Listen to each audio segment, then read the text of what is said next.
Mas antes de falar isso aí, vou falar nos regimes de controle de arma, que estão simplesmente em extinção, né? Eu venho batendo nisso há muito tempo, né? Os principais tratados de controle de armas nucleares, eles estão praticamente, o último que sobrou é o New START, que é justamente o que nos interessa para esse assunto de hoje.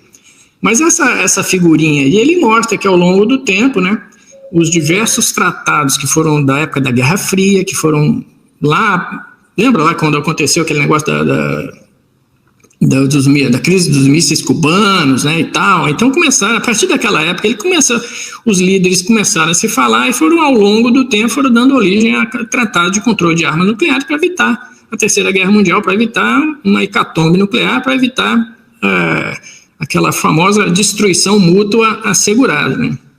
Então, o primeiro tratado foi de 72, esse tratado de mísseis antibalísticos, que os Estados Unidos saiu desse tratado já em 2002. Então já começam os problemas aí. Eu já fiz uma live outro dia falando sobre os mísseis balísticos, né, e tal do Oreshnik, que está envolvido nesse assunto aí. Depois o Tratado de Forças Convencionais na Europa, né? O Tratado de Forças Convencionais na Europa impedir. O pessoal fala, não, a OTAN, ninguém nunca assinou nada falando que a OTAN não vai se expandir. Esse tratado não só tem nome, como ele existiu. O Tratado de Forças Convencionais na Europa, de 92, ele foi assinado, ele previa onde podia ter tropa em cada lugar, tropa russa onde poderia estar, e tropa da OTAN onde poderia estar. Então, assim, esse tratado, por falta de cumprimento, quando começou em 2007 a primeira tranche de expansão da OTAN, a Rússia saiu desse tratado, porque a Rússia via que esse tratado nunca ia ser cumprido, né? Aquilo ali foi uma ação, vamos dizer assim, para driblar a Rússia, né? Então, o Tratado de Forças Convencionais da Europa nunca foi cumprido pelos Estados Unidos, ou pela OTAN, vamos dizer assim, né? Depois o Tratado de Forças Intermediárias, de mísseis de alcance intermediário, que é justamente o Oreshnik, que é um míssil de alcance intermediário, né? Ele foi assinado em 88, mas os Estados Unidos saiu desse tratado, também porque tinha interesses dos Tomahawk, né, dos mísseis de cruzeiro, foi naquela época da Guerra do Golfo e tudo mais. Então ele tinha interesse em desenvolver esses mísseis e esse tratado atrapalhava isso. Aí a Rússia também saiu, esse tratado morreu, por isso que nós temos o Oreshnik aí, na pauta das conversações aí, né?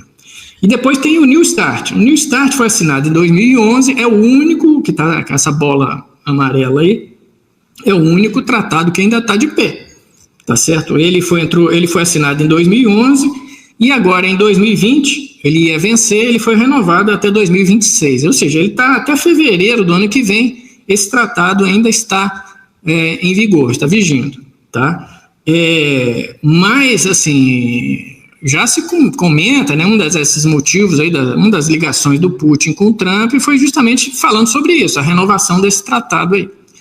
E por que esse tratado aí ele é importante para essa quadra atual nossa? Porque ele estabelece justamente alguns critérios para os bombardeiros de longo alcance, os bombardeiros estratégicos, aqueles, justamente o que foi alvo da Ucrânia e agora. A gente vai ver alguns detalhes desse tratado e vai ver o que de importância é isso e o que tem isso a ver com o que aconteceu com esse ataque com os drones ucranianos. Isso é muito importante a gente entender ter essa noção do que aconteceu e do impacto que vai ter na renovação desse tratado aí em fevereiro do ano que vem. Se esse tratado não for renovado, acabou de vez.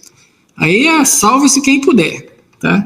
E ele não trata só de bombardeiros, ele trata de mísseis balísticos, ele trata sobre a quantidade de ogiva que cada um pode ter, e ele trata de uma coisa muito importante, que é a transparência, é que cada lado ele tem que estar sujeito a inspeções do outro lado. Os russos podem ir lá nos Estados Unidos, visitar as bases americanas, onde tem bombardeiros nucleares ou mísseis balísticos e tudo. Isso tem que estar disponível para inspeção. Esse é um outro ponto importante que eu vou explorar aqui na minha fala logo a seguir. E depois tem o tratado de teste, né, que é proibição completa dos testes. Esse tratado, ele foi assinado, mas ele nunca entrou em vigor. Por que ele nunca entrou em vigor? porque a Rússia assinou e ratificou, né? Todo tratado precisa ser ratificado pelo Congresso, né? Os Estados Unidos assinou, mas nunca ratificou. Esse tratado nunca foi encaminhado ao Congresso americano, nem encaminhado foi. Então, tá aí. Ou seja, só sobrou o New START, que em fevereiro do ano que vem vence, tá? E que, em fruto do que aconteceu essa semana, eu tenho dúvida se ele vai ser renovado.